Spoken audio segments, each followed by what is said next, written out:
kind of boring world of multifamily, where almost all deals are almost kind of cookie cutter. You know, how many units and what are they paying, and then what are the expenses, and that's kind of it.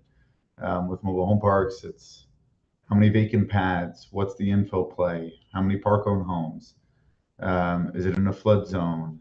Are you looking to bunch them together with a few other parks and all of the other intricacies that come along with mobile home parks? So I just to give in ways of a short intro again, I run Princeton Capital Group, which is a boutique brokerage shop based out of New Jersey. Started Princeton Capital Group 5 years ago. Prior to that, I was at a larger national firm doing debt brokerage for a little over 10 years. Focus has been on MH since forming Princeton Capital Group. We've closed upwards of loans on probably more than 500 parks since starting. And that's been with primarily regional and national banks. And then obviously some with Fannie and Freddie, some with CMBS, some with life companies, some with bridge or hard money debt. I'd like to make it very clear to people, we are not a direct lender. Thought about it from time to time about opening some sort of balance sheet, but as of today, Princeton Capital Group is strictly a debt brokerage. So we'll take any deal, any prospective loan offering, and send it out to numerous lenders that we feel might be a good fit for your loan. And depending on the size of the park, quality of the park, makeup of park-owned homes, vacancy, etc., that will determine which lenders are a good fit, which lenders are going to be aggressive, and we go ahead, present a nice package to lenders, pick the horse to ride with, pick the most aggressive one, the one that we feel is the best fit for the deal, and run it through the entire process with our clients to guide them throughout the whole process, including setting up third-party inspections and making sure that everything goes smoothly. So that's what we do here.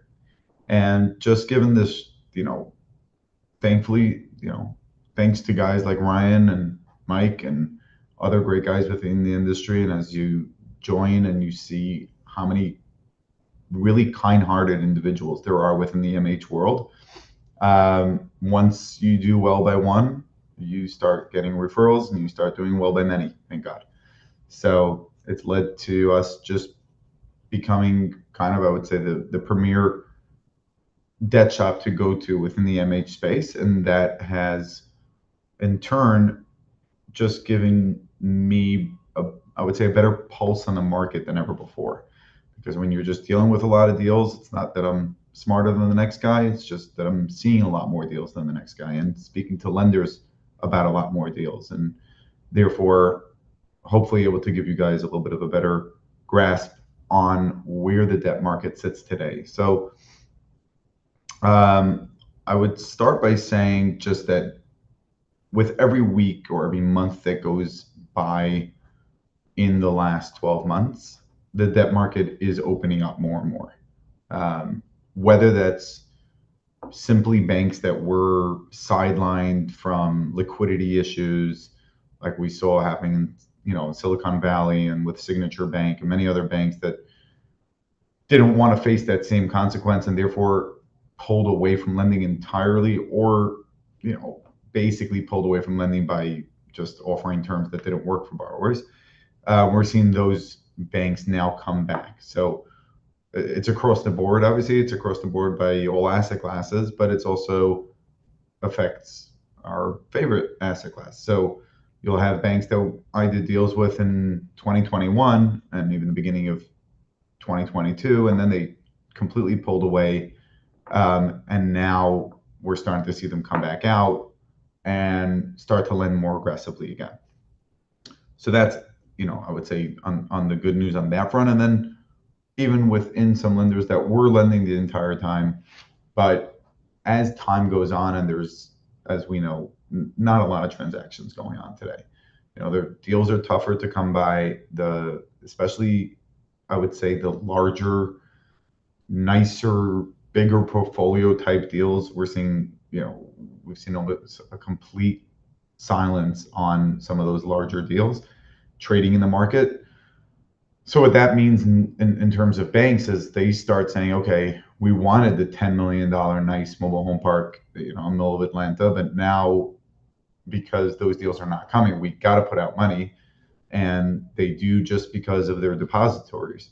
So they have people that give money to them and want to see interest earned on that. So in order for them to make money, they got to lend it out.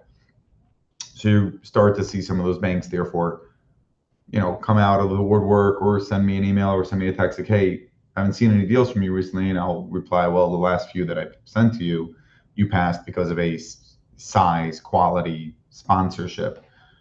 And the replies I'm starting to get now finally is, no, start sending me all the deals that you got, and we'll take it from there. So we're definitely in a good spot on that front. There might not be a lot of deals out there, and deals are still challenging to get done, and some sellers are still stuck in 2021 pricing when it comes to asks.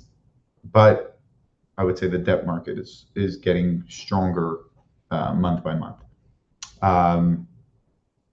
In terms of rates, we have seen spreads. We'll start from what we call the cream of the crop in the financing, on the MH space, which would be Fannie and Freddie.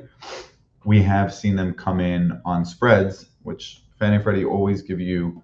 Their rate is based off of the 5-year or 7-year or 10-year U.S. Treasury plus a spread above that. And those spreads are constantly changing. There's a combination within that spread of investor spreads and what Fannie Mae needs to make and what the Fannie Mae DUS lender needs to make. But regardless of the makeup of those spreads, we're starting to see those spreads come in, especially for some of the bigger and nicer deals, which are typically the ones that are getting done by Fannie and Freddie. You see those spreads come in from 6 months ago, where spreads were on average, call it 180, 190. We're seeing them at 140, 150. And for really nice deals and really larger, nicer parks, you can even see spreads at 120. So you take into account that the 5-year Treasury has kind of settled around that 4% mark over the last couple of months. So you could be looking at the really low 5s or mid 5s from an agency loan, which is really sweet. And then if you catch a dip in the Treasury, which we did so successfully a few weeks ago when Treasury dipped to 3.7 and we had a 125 spread, we were almost below 5% on our agency loan. So it's tough to underwrite to that, right? I get it. Like when you're looking at a deal, you're not going to say, oh, let me underwrite this deal assuming I'm going to get 5% or 5.25%, because Treasury is volatile, and also it really depends on where the where the makeup of the park is and how large it is. But I would say those are the most aggressive rates we're seeing. Moving along from there, CMBS, which is another non-recourse option within the MH space. They're a little more flexible than the agencies when it comes to quality. They're more flexible with doing what we call blanket or portfolio loans. So they'll agree to do a portfolio of 30 parks across 10 states. They're not picky about, I would say less picky about park and home percentages and less picky about, roads being perfectly paved, etc. They're a great non-recourse option. And we've seen their spreads come in. So their spreads are not as tight as agency, but we've seen their spreads come down from 300 spread over the 5-year Treasury down to, I would say today for a larger deal, probably in the 230, 240 range. For smaller deals, probably 260, 275. So again, you're seeing a decrease in spreads, which translates into a decrease in rates. And to put it into perspective, today with the CMBS loan on a larger, nicer deal, you could be looking at 6.25%, to 6.5% on your interest rate, and even on smaller, lower quality deals, you could be looking at high 6s on your rate. And And then moving along to banks, same kind of idea. We have many banks that a year ago were at 350 spreads over the treasury because banks are typically going, their rates are higher than where agency or CMBS is. And we've seen many banks, some of the larger national banks are in that 250 range today, which again is, we'll call it 6.5 on your rate. Some of them are even better. We have a New Jersey bank where I'm based in Jersey, so I'm a little bit biased to the Jersey banks. But we have a great bank that we work with. We closed a couple of mobile home park deals with in Jersey that their rates today are just a tad above 6%.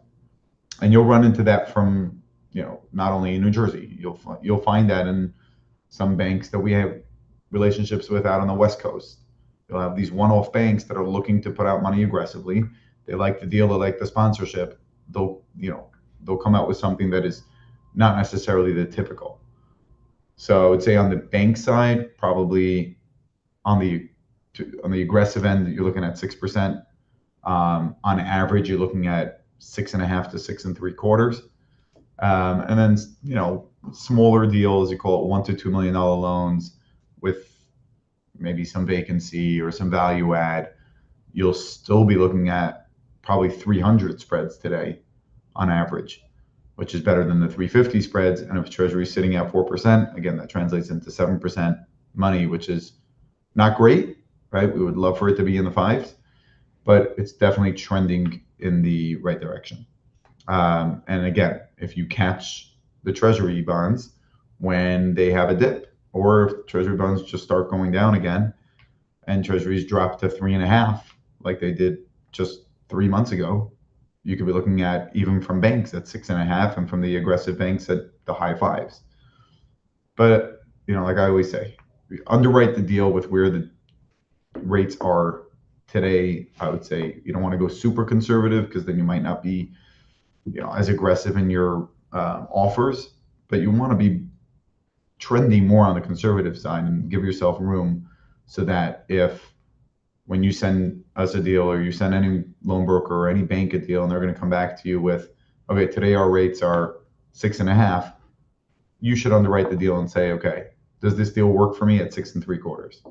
And if it does, then great, because today it's telling me 6.5, and potentially the way things are looking, I can get 6.25. So then my deal got even sweeter. That's kind of on, covering the agency, CMBS, and bank side. As far as life companies, I'm not scared to say this online. I've been staying far away. I used to love them. It's kind of one of those love-hate relationships, and we're not in the love phase. Just given that I cannot ensure certainty of execution for my clients, and that's the number one thing that I promise any client coming to me, is that if I take you down the road with a bank, as much as I can, I'm ensuring certainty of execution. With life companies, as of late, in the last 3 to 6 months, there's been more horror stories than success stories. So the few success stories that I've heard, give me that little, tug or ping of like, oh, darn, maybe I should have done that. But in essence, I can't take the risk of going down the road with life cos. So I honestly don't even know where they're pricing. I know that they're always going to be more aggressive than banks. Life companies are typically between 150 to 200 over Treasury. So if you're, you could be looking at the mid fives to high fives from life companies, but if you don't have that certainty of execution and you don't know what LTV they're ending up at, it's really, really tough for me to, I would say opine or actually take anyone down that road. And those other, we'll call the traditional lenders. Last but not least would be the debt funds / hard money lenders. So as we know, there's plenty of parks out there that can use some love or use a lot of love. And those are typically not going to get you're not going to get those local, maybe a local bank, but I should mention just quickly before moving on, local banks can be a great option sometimes for deals. And I advise clients, including one that's looking at me right now, as such to go out to sometimes for a deal, whether it's too small, whether it's um, too big of a value add, whether it's just because you're dealing with a seller that's literally not giving you any information on the park and you're buying it like almost on a per lot basis. A lot of times your local bank can come out more aggressive than you might think they may. So um, the regional and national banks have that advantage that you'll be able to grow with them. They will give you longer amortizations. They will work with you. They're the way to go when you're looking to build a portfolio for sure, and especially when you get into the larger loan sizes. But when you're dealing with a local bank, you'd be surprised. There are some banks that can get to 80% LTV. There are local banks that can count park-owned home income. Um, and that's always something to explore, especially if you're not having success with the regional national bank type of execution. Um, but moving along back to the debt funds and the hard money lenders, for those deals that either a local bank won't even touch or you're not interested in the local bank type terms, but yet again, it's a deal that has too much value add for a regular traditional bank to touch, and especially for Fannie Mae or CMBS to touch. So there too, we've seen some decrease in rates, partially because the hard money and bridge lenders would typically base their rates off of SOFR, so they don't use the index of the Treasury bonds. Rather, they use SOFR. Used to be called LIBOR. They used to go off of LIBOR. LIBOR was discontinued. Now it's SOFR. And you can look up where SOFR is, but SOFR is basically the secured overnight federal rate.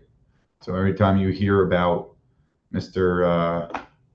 Well, I don't know if I want to say his name because maybe by the time people listen to this, he might not be there anymore. But the Treasury head that is going to be lowering rates, he's talking directly to SOFR. So anytime the rates get lowered, you see SOFR go down because that actually is what he is effectively lowering. So since we have seen some cuts, and not as of late, but hopefully in the very near future, we'll see more cuts. SOFR itself has come down, and now it sits around 4.3, I believe. So the bridge lenders or hard money lenders that are basing their rates off of SOFR inherently have come down over the last year a little bit with those cuts, and they've also started to lower their spread over SOFR as well.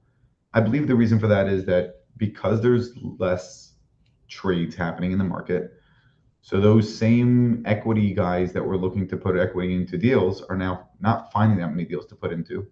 So instead, they're looking for other vehicles to make money.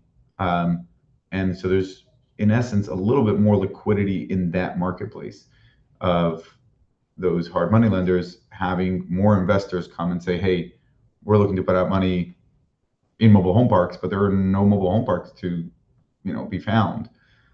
Maybe we'll just lend on those few deals that are happening that you guys are lending against. So they've lowered their spreads a little bit. I would say it's really tough to give a rate on the hard money side without getting into loan sizes. So I'll do that. I would say for the typical lighter value add, which again, you might not want to go with a bank for whatever reason. It doesn't pencil with today's rates. It's not a tremendously heavy value add. It's just, today you're buying it at an in-place, we'll call it 5 cap, right? But with rates at 7 or at 6.5, a 5 cap is going to translate into 60% leverage from a bank. So you're looking to go with a bridge lender. We won't call them hard money lenders. We'll call these guys the bridge guys. The bridge guys are, in essence, exactly how it sounds. They are looking to bridge you into whether it's Fannie, debt, or CMBS, or a larger regional bank, but they look at themselves as a bridge to the traditional, more aggressive financing. So they're able to offer, I would say, especially those that are associated with a Fannie Mae license.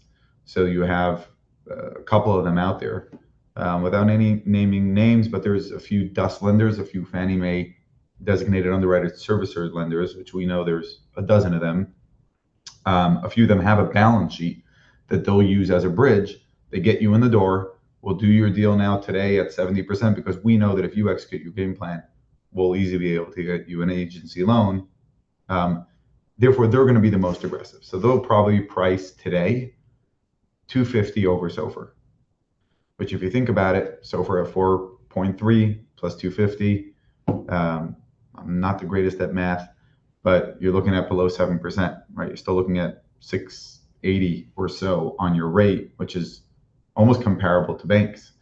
And they'll give you a shorter term deal. It's not a 5-year loan, it's a 2 to 3 year loan, interest only, can potentially be non-recourse as well. And those are probably the most attractive products that we're seeing today within the mobile home park space, within the multifamily space as well, to be honest. So bridge lenders today, if you have a deal that is very bridgeable and you can kind of see the end of the bridge very easily, so it's not a huge value add, it's not about bringing in 50 park owned homes in a only 75 lot park.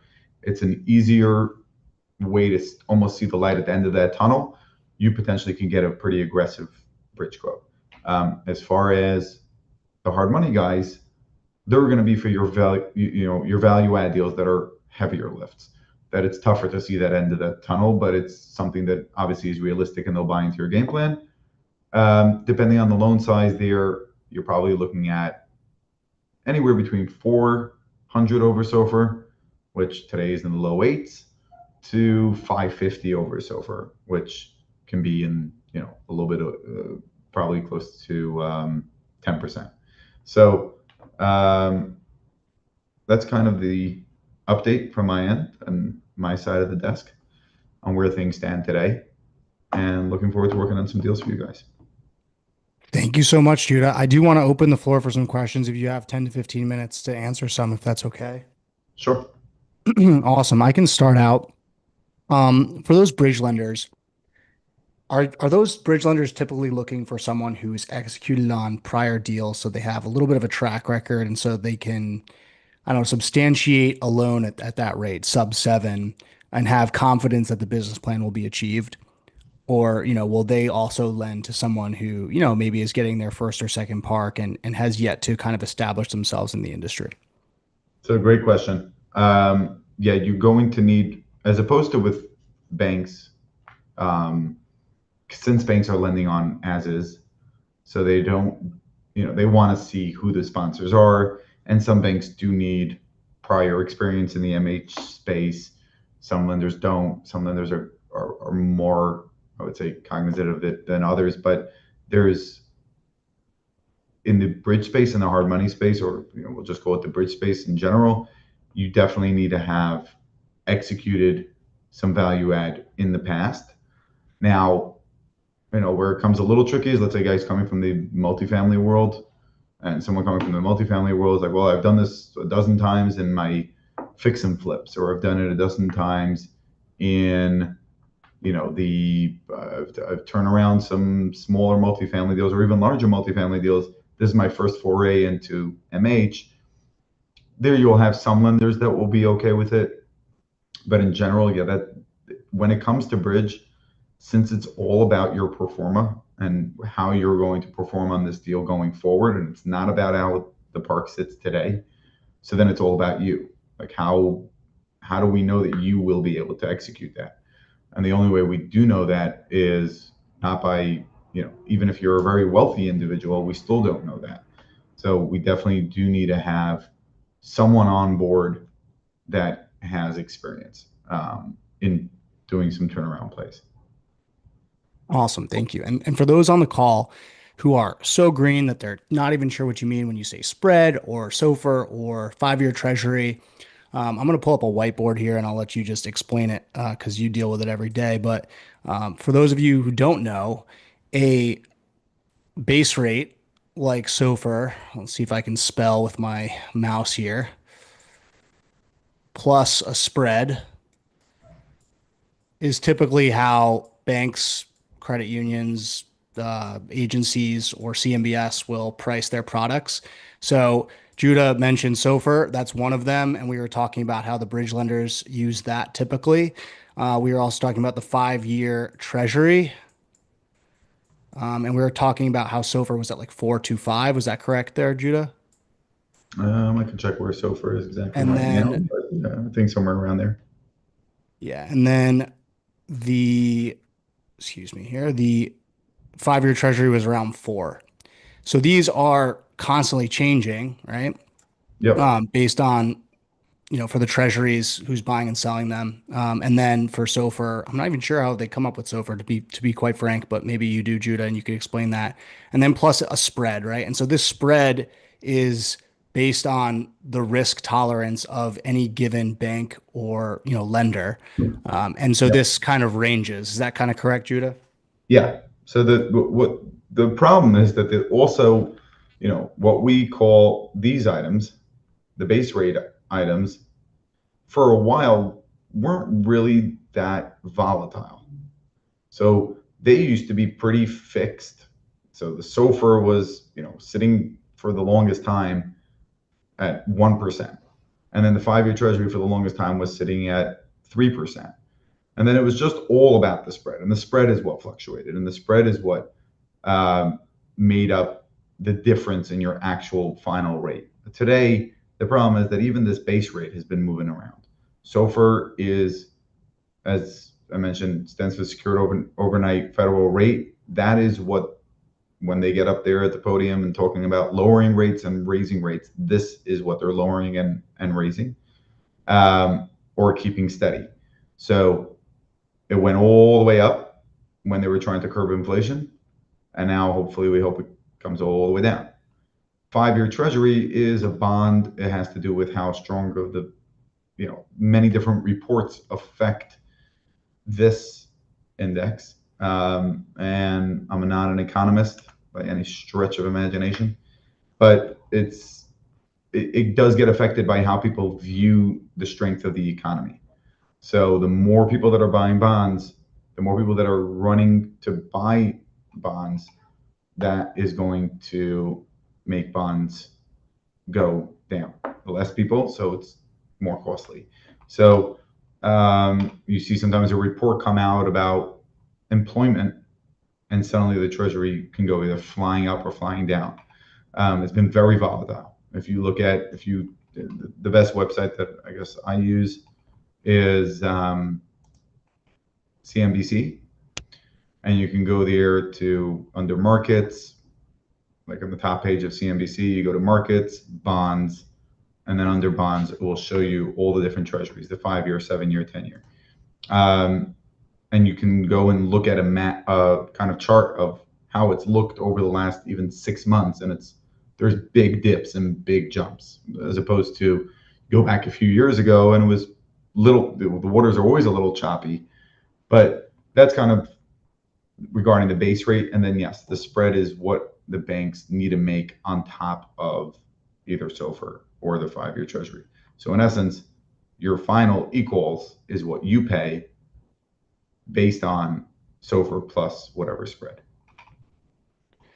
Right. And so just to kind of tie that up real quick, the base rate has been volatile and the spread has been volatile, which is why this has been so hard to tie down over the last couple of years, just due to the volatility in the markets. So if anyone's wondering why we sometimes aren't able to nail down a rate month over month or quarter over quarter, that's the reason. So now I'll open the floor just kind of with those clarifying questions to anyone else who might have some questions for Judah. If you have, a deal that you currently are underwriting and there's certain characteristics and you want to kind of talk about it, I'm happy to do that, as well as any, general questions regarding lending. We have a question here from Eric, and Eric, I'm going to bring you to the stage. If you don't feel like talking or you aren't able to, that's fine as well. Go ahead. Hey, can you guys hear me? Yeah. Hey, Hey Eric. guys. Hey, Judah.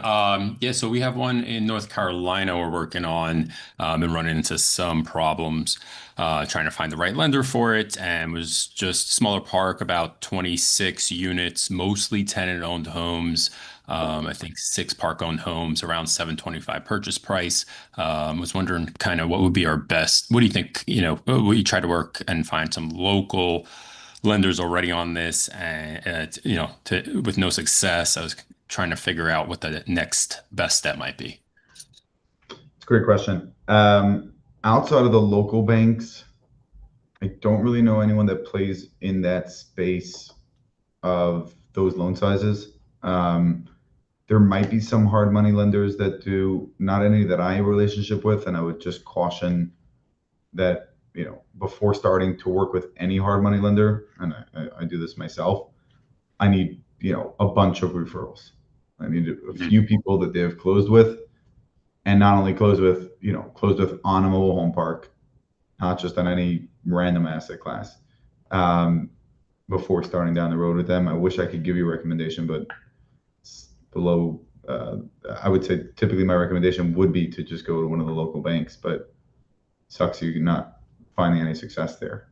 Maybe widen the net a little bit and not just in North Carolina. Maybe approach some of the, I would say, smaller regional banks that maybe can lend in both Carolinas, like some of those banks that you find that instead of having 5 branches, they have 18 branches. But Okay.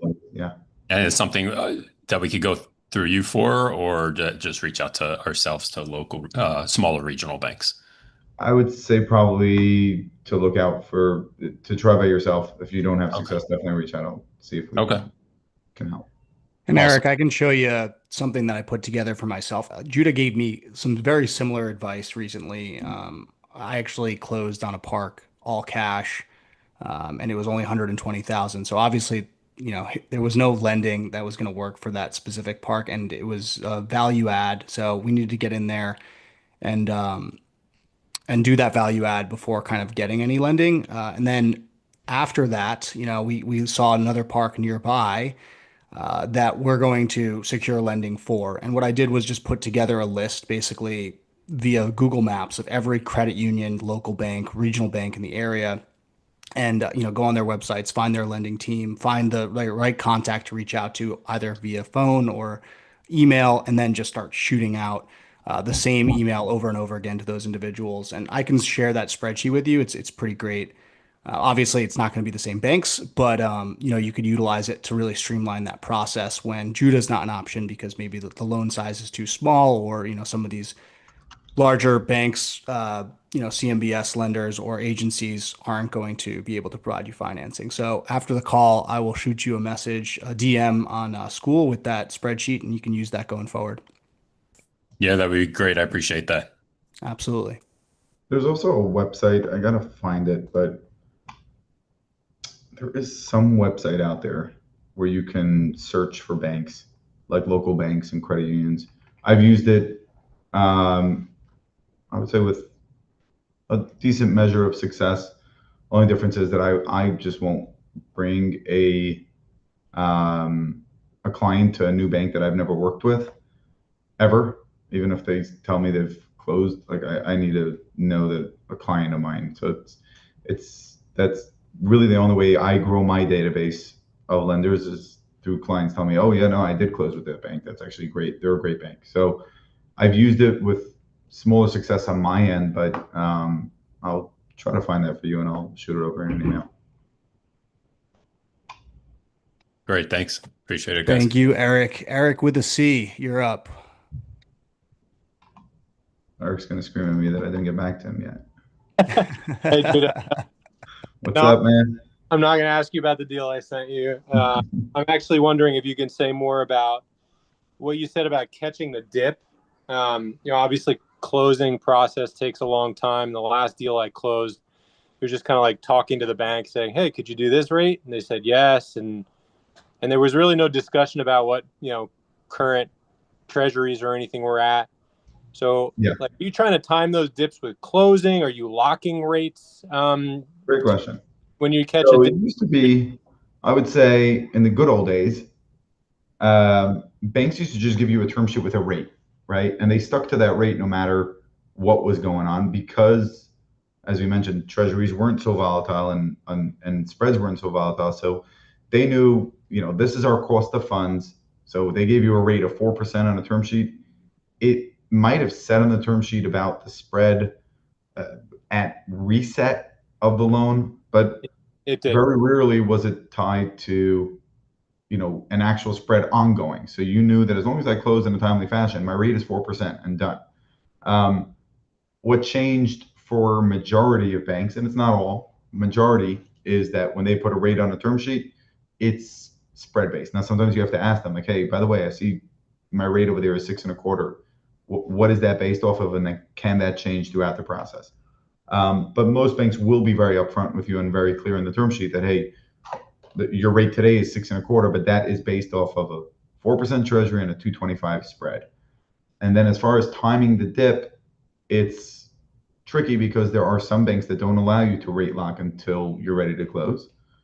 But I would say, again, most of those banks that are basing it off of spread will allow you, whether it's with a small deposit, whether it's just because we have a relationship with them, will allow you to say, okay, we're far enough in the process, or we'll put down money even if we're not far enough in the process. We'll give you a rate lock deposit to lock that rate because Treasury just fell today. I don't know if it will fall further or not, but right now it's in a really good spot. Let's just lock it. With agencies, there is a way to early rate lock. It's called SERL, Secured Early Rate Lock. It's typically something that I advise all clients to get in position to SERL. So you might not be in position to get final commitment. You might not be in position to close, but let's focus on the items that the lender needs in order to get you in position to rate lock. That way you don't have to rate lock, but you're in a position to be able to rate lock. With the agencies, it's typically, getting back an appraisal, getting them the basics of the forms that they need and some, the updated numbers on the park, and allowing you that benefit to take advantage of the dip. With CMBS, let's just say there is no way to take advantage of any dip unless you're just going to keep pushing off closing, and then, because basically they rate lock a day before closing. There is no way to early rate lock. Awesome. Thank you.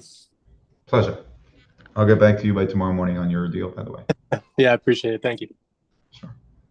Any other questions on the call? You can either use the Q&A or you can just type it right here into the chat and we'll bring you to the screen. Tiernan looks like he has a question. He's raised his hand. You can also do that if you have a question. So let me bring Tiernan to the call. What's up, Tiernan? What do you got? Hey guys, how's it going, Judah? Good. What's up, Tiernan? Hey, question for you. For like a portfolio, if you are gonna get financing for the portfolio, does that actually make it more desirable to a lender? Like, oh, it's a bigger loan, or is it more like, oh, now we have more work, we have to figure out the financials of multiple different parks and entities and properties? So does that make it better for them or worse? Yeah, the answer is both. It's more work, which means more moolah. There we go. Perfect. So they get excited about it simply because there's more money to be made, and that allows for you or for other sponsors to loop together a bunch of smaller ones that they wouldn't even necessarily do on their own. Each one, I would say, separately, but when you're looping them together, you're bringing them a large enough loan that makes sense for them because they're going to make enough money on it. But you will see sometimes that they'll say, hey, if this was one park of 200 spaces, whether it's in the rate or whether it's in fees, we would be better, right? So, for example, CMBS is the best example of this. On a large one park of 200 spaces and a therefore $10 million loan, we'll call it, they can be at 250 or 230 over Treasury, with a half a point fee. But then suddenly you bring them 200 spaces over 5 parks, same size loan, but now, no, my spread is going to be 275 and my fee is going to be 1%. So I'm willing to do it but I need to make a little more money because of the more work involved. But a lot of times with banks, it's not like that.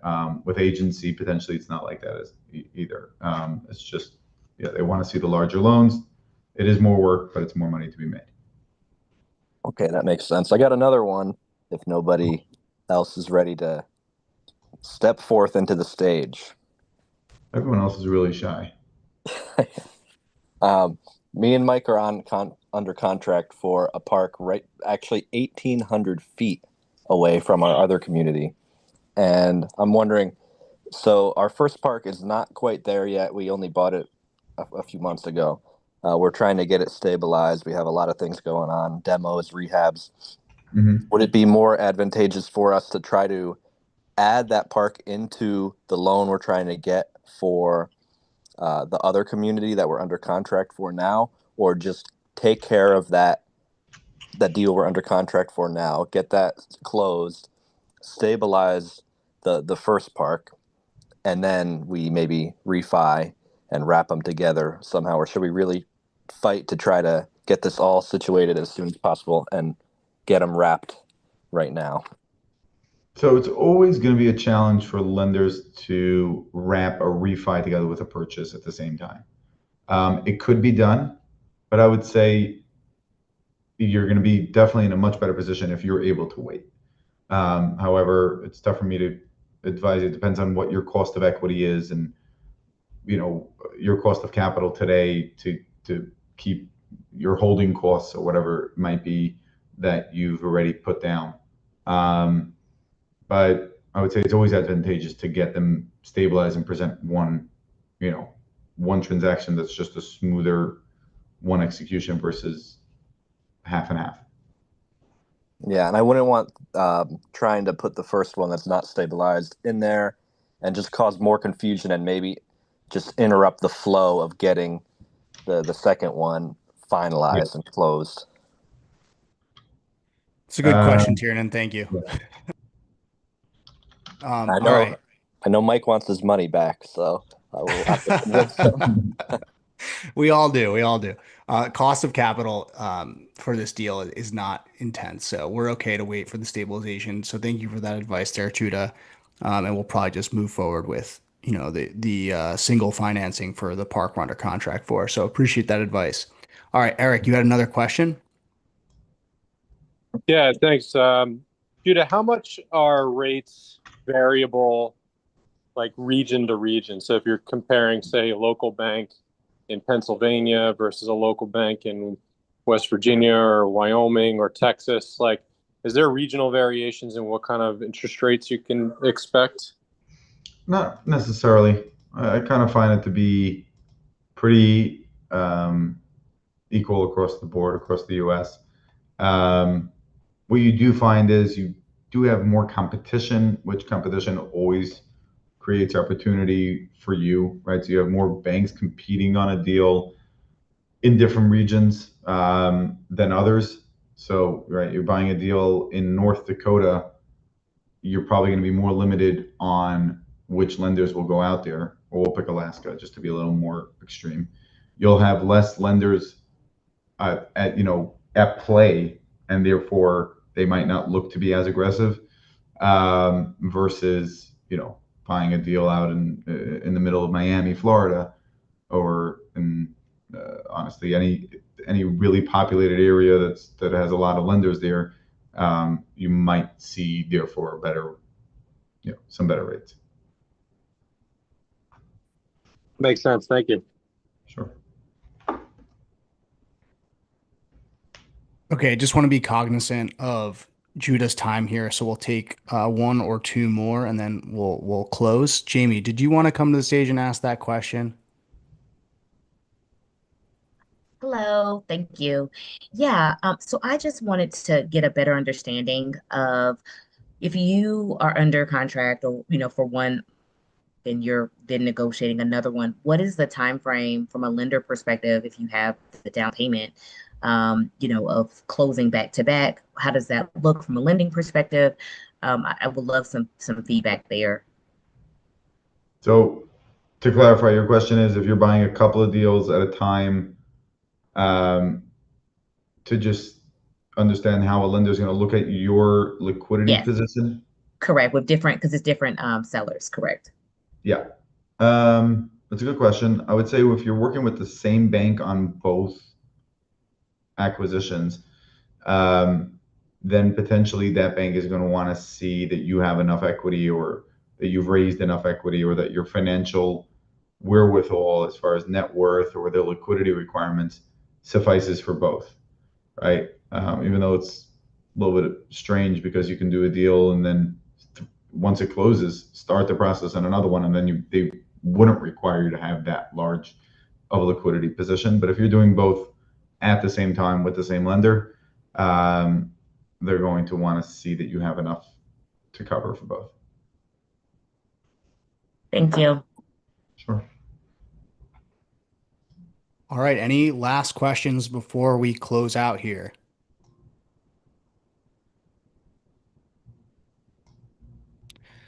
All right, everybody. With that, I'm seeing none. Thank you, everybody, for joining. This has been a great session. A lot of great questions for Judah. I just want to say that I've worked with Judah previously. He and his team are fantastic. There is a link in both the submission that you did for entry into this webinar, as well as the follow-up email, as well as within the school community to connect with Judah at any time. I think I've seen 3 or 4 people already click that link and submit the form to be connected with Judah. So, he will get back to you. He or his team will get back to you in the near future. Really appreciate it, Judah. This has been really great. We've heard a lot of great questions and learned a lot as well. So